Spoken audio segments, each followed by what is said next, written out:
Olá, tudo bem? A paz de Jesus no seu coração. Aqui quem fala é Jarles Pereira, missionário da comunidade Canção Nova, ministro de música, como você, ou como você que está querendo ser um ministro de música. E hoje quero falar sobre uma realidade, a questão dos nossos talentos.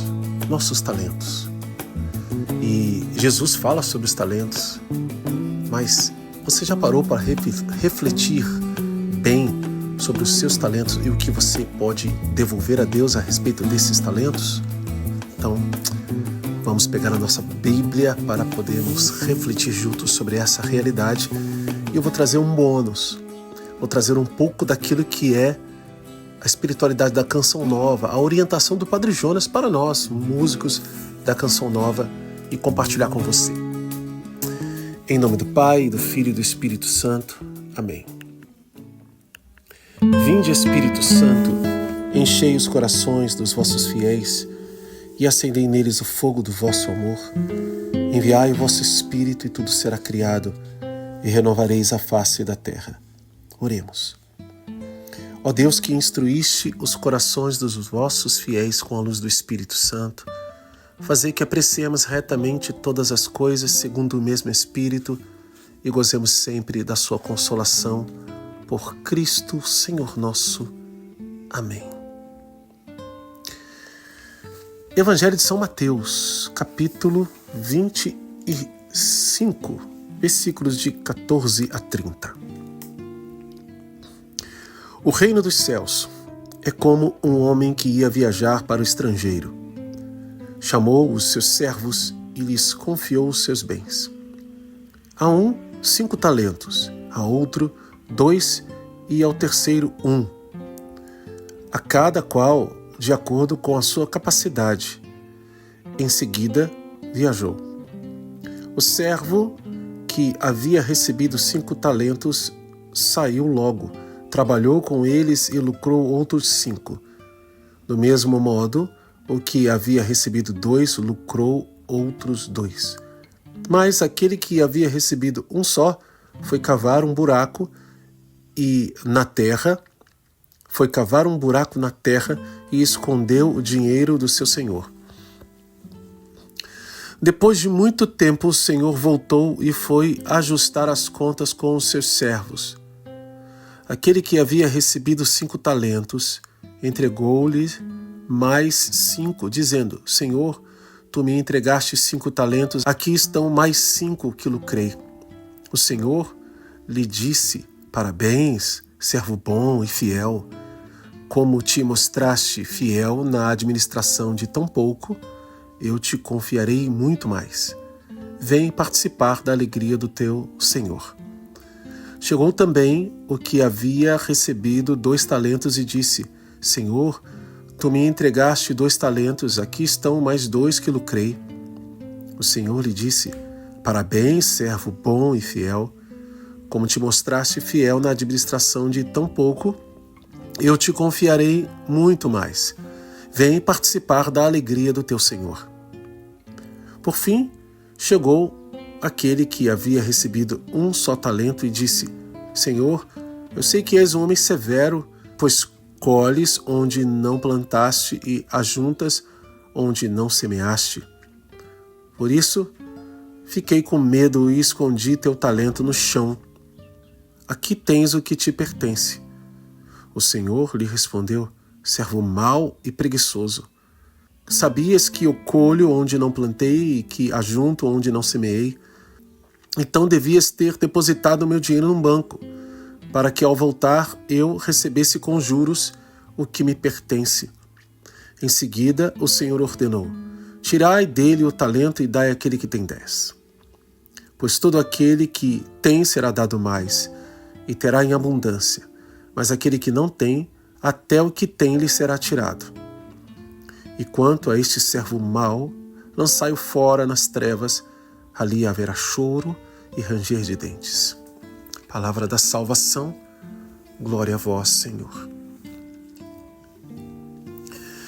Nós sabemos, porque já ouvimos muito isso da igreja, dos padres, que essa palavra, essa parábola, trata da nossa correspondência ao amor de Deus, em primeiro lugar, mas também ao nosso serviço a Deus.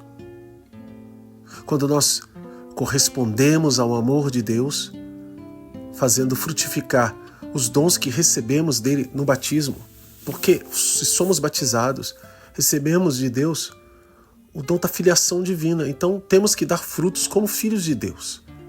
E para isso, precisamos observar os mandamentos e imitar nosso Senhor Jesus Cristo. Essa é a missão de todos os cristãos, de todos nós. Então, romper com o pecado, romper com este mundo e abraçar a vida nova que nosso Senhor Jesus Cristo tem para nos dar. E aí, desenvolvendo as virtudes próprias do Filho de Deus, nós vamos crescendo à estatura de Cristo. É o nosso caminho para a santidade, para a santificação. Mas numa outra dimensão, esta palavra está falando também daqueles que servem a Deus num serviço direto, prestado ao rei, que deixou uma incumbência para que os seus súditos, os seus criados ali, eles fossem responsáveis por determinados trabalhos. E por isso entregou aqueles dons. E esses dons de acordo com a capacidade de cada um. Então, aquele que recebeu 5 talentos, o que recebeu 3 talentos e o que recebeu 1 talento, foi essa quantia por causa da capacidade de cada um. E aí você poderia pensar, nossa, então o que recebeu 1 era o mais fraquinho. Ou o contrário, era aquele que poderia fazer muito com 1 talento. Então, de uma forma ou de outra, aquele talento deve ser multiplicado. Se você não sabe o quanto é um talento não é uma moeda de talento, né? Como você fala assim, R$1, R$5, R$3. Não. Um talento é um peso em ouro. Ou seja, são muitas moedas de ouro, são quilos de ouro. Se não me engano, eu já li sobre isso aqui, essas medidas. Essa medida equivale a uns 30 quilos de ouro. Um único talento. Então, assim, 1 talento não é pouca coisa. Dá para fazer muito com 1 talento. Mas o problema daquele homem era a desconfiança. Ele não confiava, ele não amava o seu Senhor. Ele olhava para ele como alguém severo e que ajuntava onde não tinha plantado, pegava as coisas, ou seja, só mandava, não tinha um trabalho. Eram os servos que trabalhavam e ele lucrava com isso. Então, ele, além de desconfiar, ainda tinha uma inveja ali por trás. O que ele fez? Ele teve medo. Isso causou nele medo. E se der errado? E se eu perder alguma coisa? Não, então vou enterrar. Enterro aqui e pronto. Só que esse medo era o disfarce para uma covardia e uma acomodação dele. Por quê? Porque os outros também corriam o mesmo risco de perder. E pior, poderiam perder mais. Se aquele que tinha 5 perdesse 2 talentos, ele já teria perdido o dobro de talentos daquele que só tinha 1. Então o prejuízo que aquele que tem 1 talento pode dar ao seu senhor é mínimo comparado ao dos outros. Só que os outros foram capazes de enfrentar esse medo. E pelo contrário, não tinham a desconfiança do seu senhor, mas a confiança nele, e abraçando isso, eles foram capazes de produzir 100%. Ou seja, aquele que teve 5 talentos produziu outros 5, lucrou outros 5. O que tinha 3 lucrou outros 3. Isso significa que todos têm que lucrar a mesma coisa?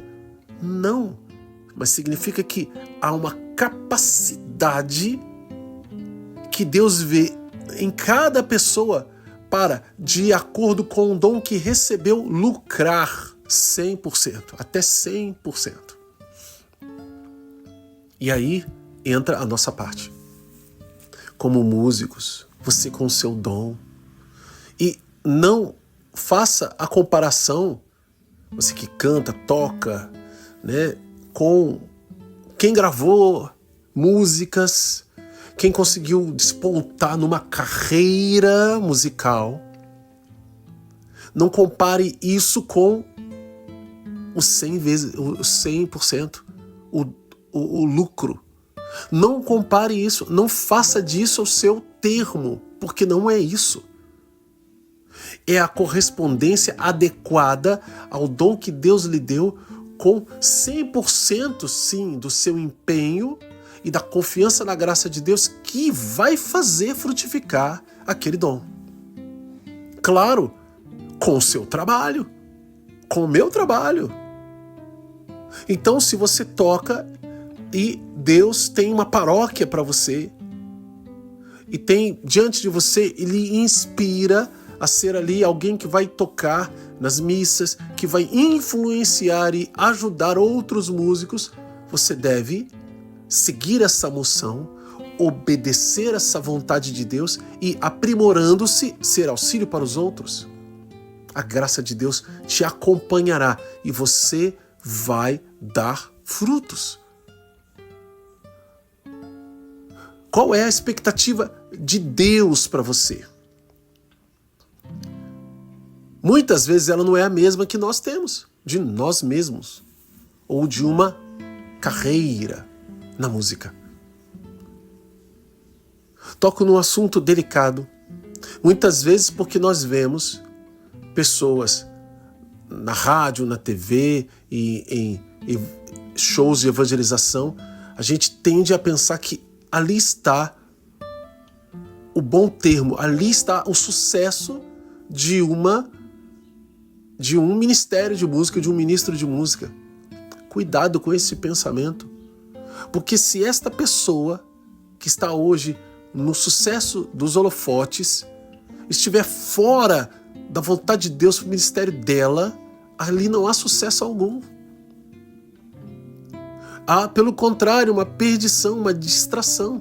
Jales, como você pode dizer que é uma perdição a pessoa está evangelizando tanta gente? Não, foi isso que eu disse. Eu estou dizendo que pode não ser esta exatamente a vontade de Deus para a vida daquele ou daquela.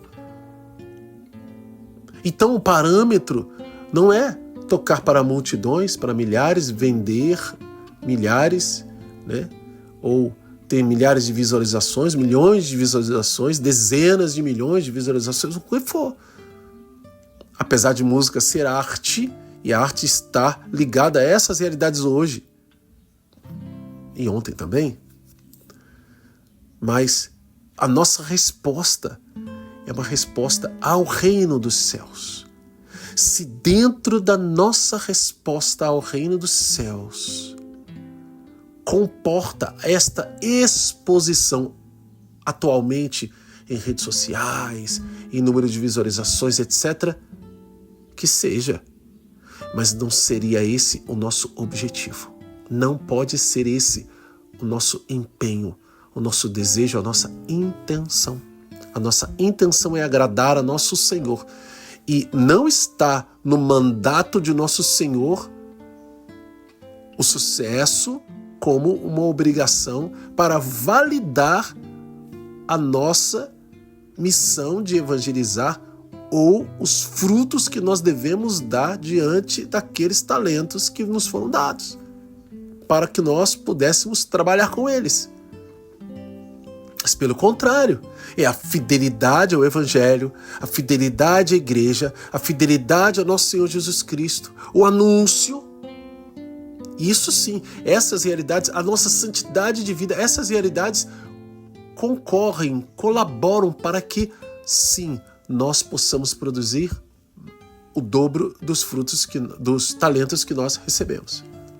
Com o nosso esforço, é claro. Aí você coloca essa realidade dentro da sua. Dentro da sua dinâmica.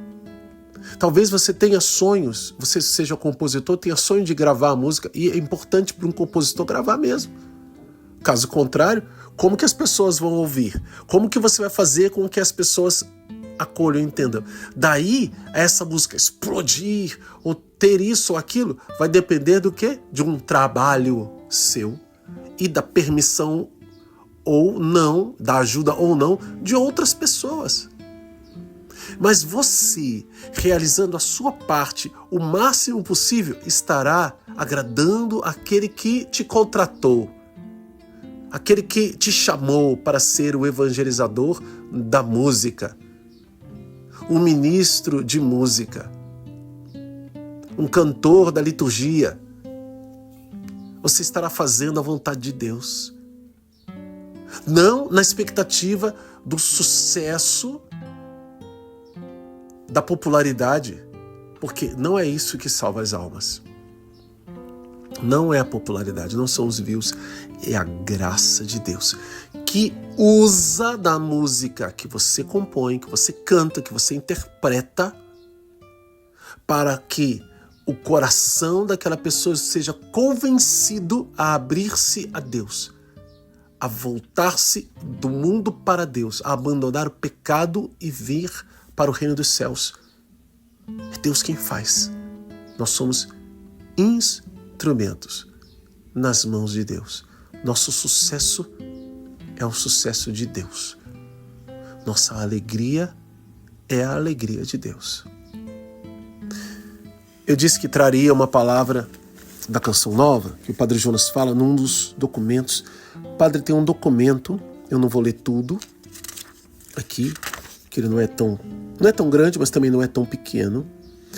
Mas eu vou ler alguns trechos para você. E ele diz assim, o nome do documento aqui da Canção Nossa, interno, é Não Enterre o Teu Talento. Esse documento é de 2013, é até bem recente, um dos mais recentes, né, do Padre Jonas. Ele diz assim, talvez você seja músico e possa compor músicas tanto para a liturgia quanto para apresentações evangelizadoras. A música tem uma importância capital, ela fica gravada no coração e é capaz de mudar vidas. Quanta gente já testemunhou para nós que foi fisgada para o Senhor através de uma música. Talvez você não seja músico, mas você pode compor letras. Estão aí os nossos músicos e muitas vezes faltam-lhes bons letristas.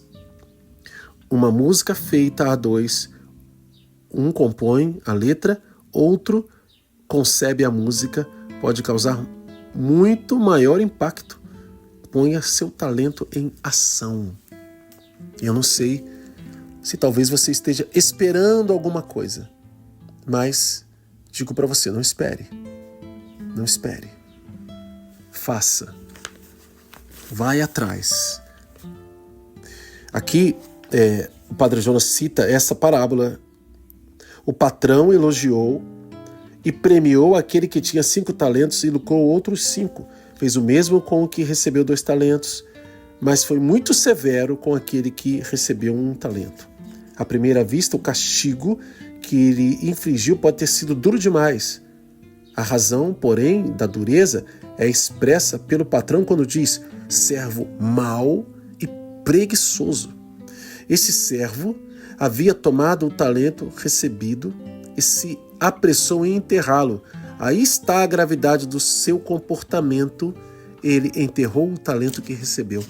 Não enterre o seu talento. Não enterre o seu talento.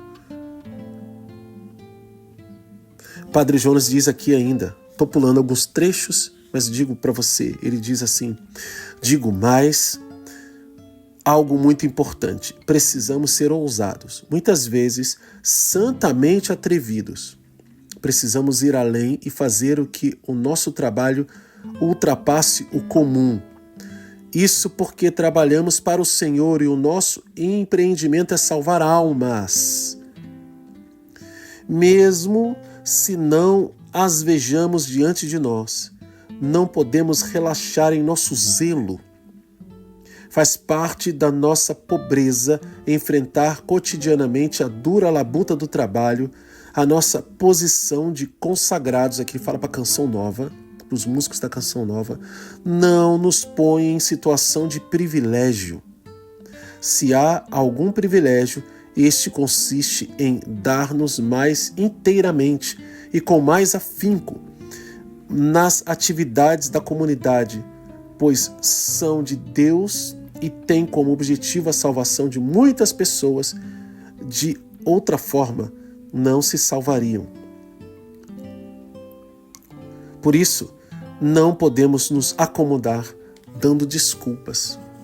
O padre está falando para a gente, para mim, que eu sou da Canção Nova, e aí eu compartilho isso com você, nosso sagrado isso, que nós não podemos dar desculpa de não estou conseguindo compor porque eu estou sem tempo, não estou conseguindo cantar melhor, isso porque eu tenho aquele trabalho. Se você não sabia, eu vou te dizer, a maioria dos músicos da Canção Nova não é exclusivo para Ministério de Música.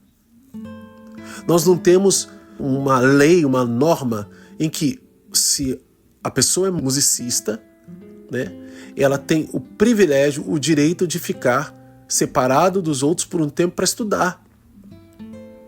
Não, nós não temos isso. Existe até um departamento de música, mas dentro do próprio departamento de música, que precisava existir para organizar melhor a música na Canção Nova, dentro do próprio departamento de música, tem pessoas que não têm esse tempo. E de onde vem a eficácia da nossa música? Senão daquilo que vivemos comunitariamente, no dia a dia com o Senhor, na nossa vida de espiritualidade e no próprio apostolado vivido com afinco. É o que o Padre Jonas está dizendo aqui. Então, não dê desculpas, porque você trabalha direto o dia todo, você trabalha de segunda a sexta, ou de segunda a sábado, você chega tarde. Meu irmão, você está no mesmo barco que a gente, que a Canção Nova. Você também está experimentando isso. E talvez seja daí, desse sofrimento, dessa dificuldade, dessa luta, que venha toda a unção com a qual você canta e toca. E embora não arraste multidões, aquele povo que te escuta é tocado profundamente por Deus. E teus talentos estão sendo multiplicados. Não enterre os seus talentos. Glória ao Pai, ao Filho e ao Espírito Santo, como era no princípio, agora e sempre. Amém. A tarefa de hoje, dessa formação, é retomada. Retome composições que você deixou inacabadas. Retome propósitos para o seu ministério que você começou e depois desanimou por causa da opinião dos outros ou por causa da comparação. Ou comece, você que tem vontade de compor, inicie. Arrisque-se. Não adianta, eu não consigo compor, mas eu tenho letra. Procure um músico, faça parceria, como o Padre Jonas fala. Mas não enterre, desenterre. Se você enterrou, desenterre agora os seus talentos, antes do Senhor chegar, para que você possa produzir mais e causar alegria ao coração de Deus. Se Deus quiser, na próxima semana ou daqui a 15 dias, mais uma formação para músicos. Glória ao Pai, ao Filho e ao Espírito Santo, como era no princípio, agora e sempre. Amém. Ó Maria, concebida sem pecado, rogai por nós que recorremos a vós.